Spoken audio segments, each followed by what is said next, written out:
Hello बच्चों।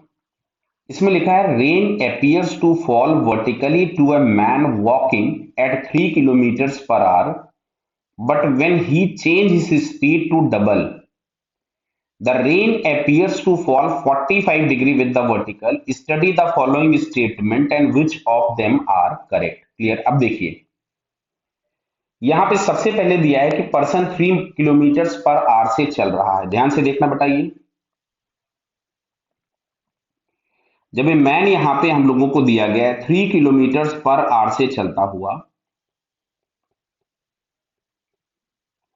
तो rain इसको वर्टिकल फील हो रही है, यानी रेन का कोई भी हॉरिजॉन्टल कंपोनेंट नहीं दिखाई दे रहा है। इमेजिन करो चीजों को, समझो बात को, तो वेक्टर की जरूरत नहीं पड़ेगी, किसी ट्रायंगल की जरूरत नहीं पड़ेगी, बहुत आसानी से आंसर आ जाएगा।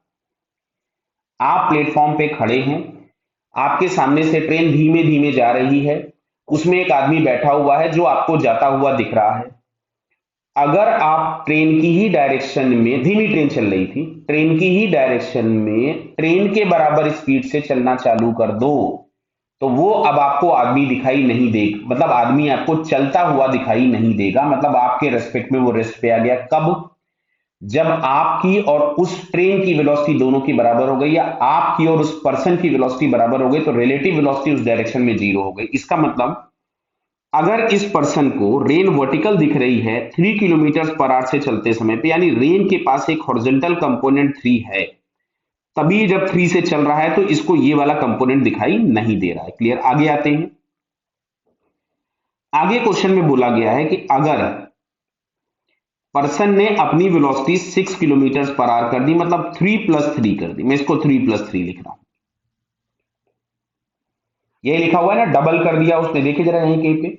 हाँ, लिखा है ना, speed doubles, then the rain appears to fall at an angle of 45 degree with the vertical। अब इसको जो रेन दिख रही है वो इधर से आती हुई दिख रही, ऐसी। समझो बात को।